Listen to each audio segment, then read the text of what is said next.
The year was 1985. Producer Robert Evans, the legendary figure behind The Godfather and Chinatown, invited Clint Eastwood to lunch at the Ivy in Beverly Hills. Over 2 hours, Evans delivered what he considered essential wisdom. Hollywood had evolved beyond Clint's brand of filmmaking. Westerns were dead. Action stars needed youth. The audience demographic had shifted permanently. Times have changed, Clint. You need to change with them or get left behind. What happened next shocked Evans and everyone who heard about it. Clint didn't argue. He didn't defend himself. He simply said, "You're absolutely right, Bob." Then he proceeded to do the exact opposite of everything Evans suggested, and one bigger than anyone expected. The Ivy was packed with industry power players. Robert Evans had chosen the location deliberately, a place where conversations happened and word spread. He wanted people to see him lunching with Clint Eastwood, wanted the meeting itself to generate buzz. Evans arrived first, taking the table near the garden where visibility was optimal. Clint arrived 10 minutes later, wearing simple clothes that contrasted sharply with Evans' tailored suit and designer accessories. "Clint, good to see you." "Bob, thanks for the invitation." They ordered. Evans had champagne. Clint had iced tea. "I wanted to talk about your career," Evans began. "I've been watching what's happening in the industry, and I'm concerned." "About what?" "About whether you're positioning yourself correctly for what's coming." "And what's coming?" "Change. Massive change."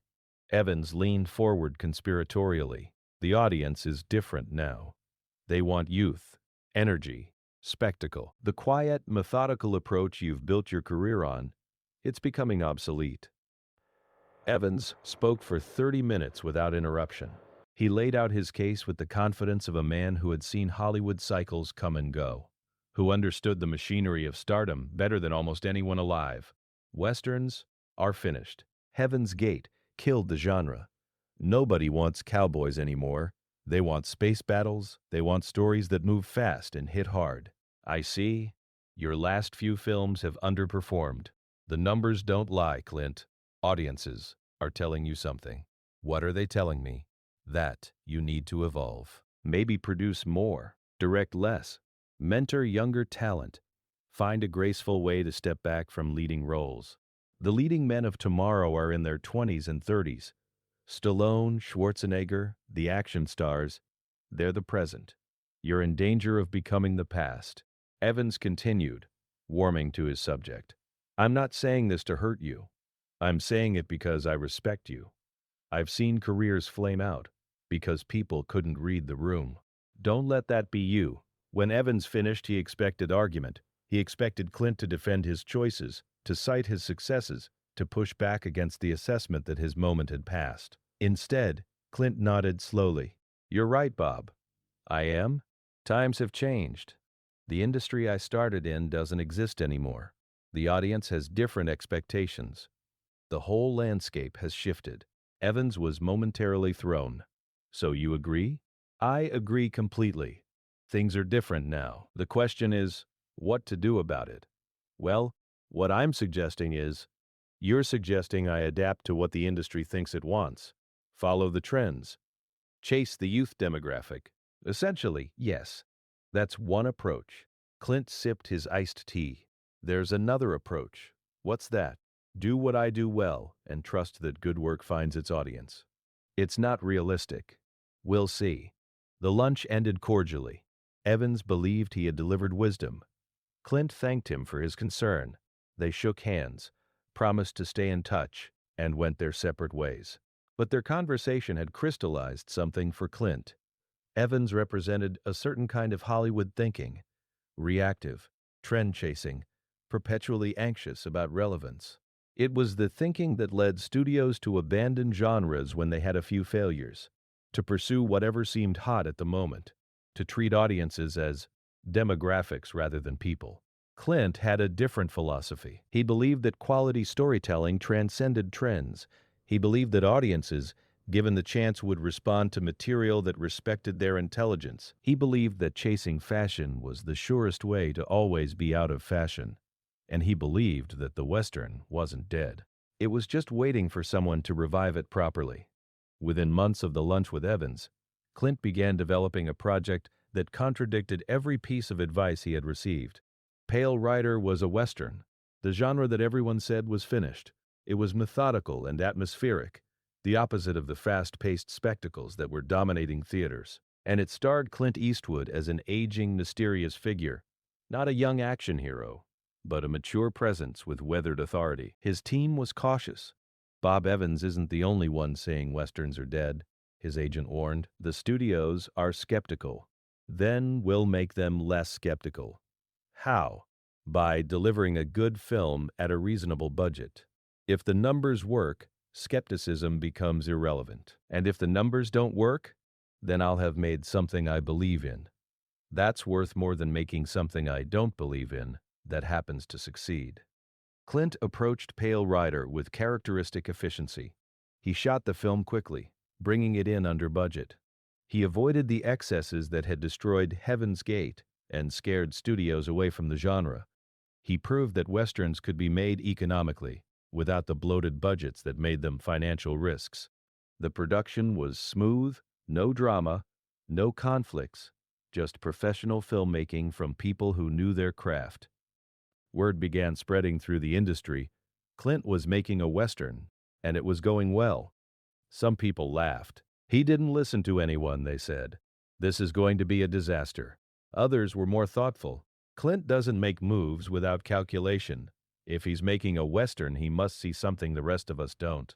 The industry waited to see who was right. The first preview screening took place in Westwood. Studio executives attended nervously. They had supported the project based on Clint's track record, but doubts lingered. What if Evans and the others were right? What if Westerns really were finished? The lights went down. The film played. For 2 hours, the audience watched, not restlessly, not checking their watches, but absorbed in the story unfolding on screen. When the credits rolled, there was a moment of silence. Then applause, not polite applause.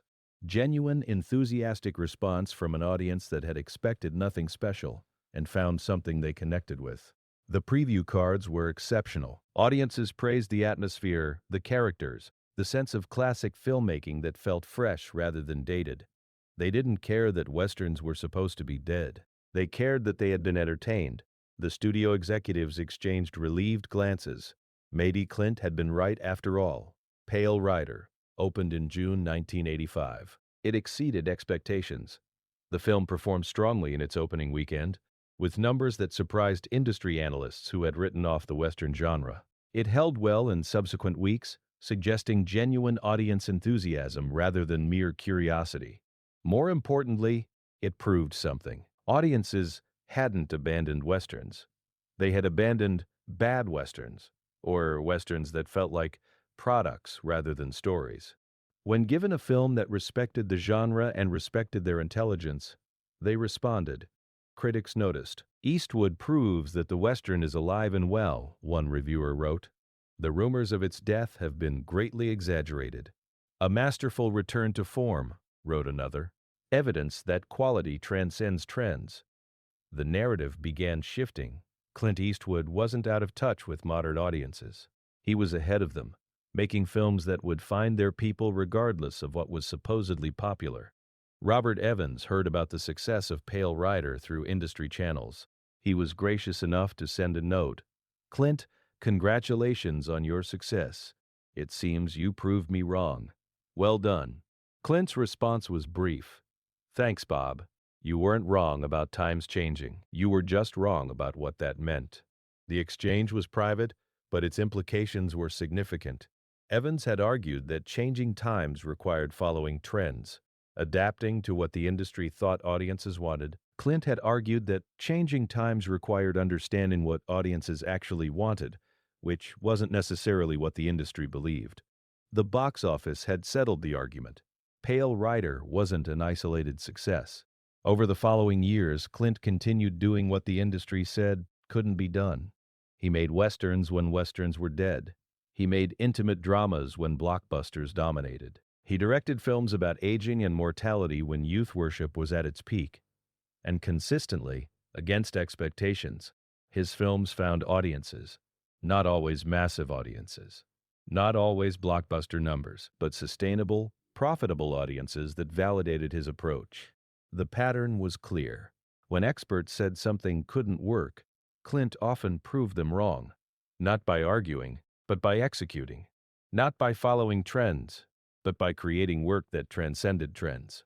How do you keep succeeding when everyone says your approach is outdated? Interviewers would ask. I don't think about whether my approach is fashionable. I think about whether it's good. Fashions change. Good stays good. The encounter with Robert Evans became a reference point in Clint's career. It represented a choice, the choice between two ways of navigating a changing industry. One way was to follow the changes, to chase whatever seemed current, to reinvent yourself according to market research, to let external definitions of relevance dictate your choices. The other way was to understand the changes while remaining true to your strengths, to recognize that while surface trends shifted constantly, underlying human responses remained consistent, to bet on quality rather than fashion. Clint chose the second way. And it worked. Not because he was lucky, because he was right about something fundamental. Audiences respond to genuine craft regardless of genre, regardless of current trends, regardless of what industry experts believe is possible. The experts saw demographics and data. Clint saw people who wanted to be moved by good stories. He was better at understanding what people wanted than the people whose job was supposedly to understand what people wanted. Years later, when film students studied Clint Eastwood's career, the lunch with Robert Evans was often cited. It represented the moment when two different philosophies of Hollywood survival were articulated clearly, and when history chose between them. Evans' philosophy was understandable. Hollywood was a business. Businesses needed to respond to markets. Markets changed. Therefore, artists needed to change with them. The logic was sound but incomplete. It ignored the possibility that artists could shape markets rather than merely respond to them. It assumed audiences knew what they wanted and would reject anything unfamiliar. It treated creativity as subservient to commerce rather than as a force that could create commercial value. Clint's philosophy was also understandable. Good work finds its audience. Trust your instincts. Don't let other people's limitations define your possibilities. The logic was idealistic but effective. It assumed confidence in one's craft. It required the willingness to fail on your own terms rather than succeed on someone else's. It demanded patience, the understanding that validation might not come immediately. Both philosophies had merit, but the box office settled which one worked better for Clint Eastwood. The most remarkable aspect of the encounter wasn't Clint's defiance. It was his agreement. When Evans said times had changed, Clint agreed. He didn't deny that the industry was different, that audience expectations had shifted, that the landscape he had built his career in no longer existed. He agreed with the diagnosis. He just disagreed with the prescription. Evans concluded that changing times required changing yourself to fit them. Clint concluded that changing times required understanding them deeply enough to find where your strength still applied. Both conclusions started from the same premise. They reached opposite destinations.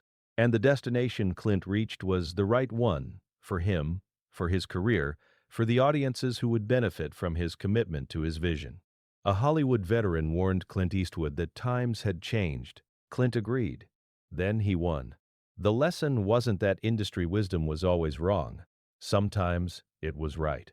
Sometimes trends were real, and ignoring them led to failure. The lesson was that industry wisdom needed to be tested against deeper understanding. Did audiences really want only youth and spectacle? Or did they want quality in whatever form it took? Did westerns really not work anymore? Or had recent westerns failed for reasons unrelated to the genre itself? Did changing demographics mean older artists should step aside? Or did they mean older artists needed to find different ways to connect? Evans answered these questions one way. Clint answered them another way. The box office determined which answers were correct. Clint Eastwood continued making films for decades after that lunch at the Ivy. He directed westerns, war films, dramas, biopics. He won awards. He attracted audiences. He built a body of work that proved, again and again, that quality transcended trends. Robert Evans remained a significant figure in Hollywood history, a man whose contributions to film were undeniable, whose instincts had often been brilliant. But on this particular question, At this particular moment, Evans was wrong. Not wrong about times changing, wrong about what changing times required. The industry veteran saw shifting sands and concluded that everyone needed to shift with them. The veteran filmmaker saw the same shifting sands and concluded that bedrock remained beneath them, bedrock of craft, of storytelling, of the fundamental human desire to be moved by meaningful work. Clint found the bedrock. He built on it, and when the shifting sands eventually settled, he was still standing. That was the truth of the encounter. That was the lesson for anyone who faced similar choices. Times change. That's inevitable. The question is whether changing times require changing who you are, or whether they require understanding yourself deeply enough to know what aspects of who you are will always be relevant. Clint understood himself. He knew what he could do well.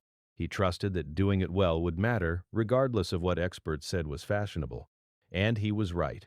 A Hollywood veteran warned Clint Eastwood that times had changed. Clint agreed and won. Because agreeing with the observation didn't require accepting the conclusion. Because understanding change didn't require surrendering to it. Because the best response to a changing world is often not to change yourself, but to understand yourself better, and then find where that self still fits. Clint found where he fit, and the fit lasted for decades.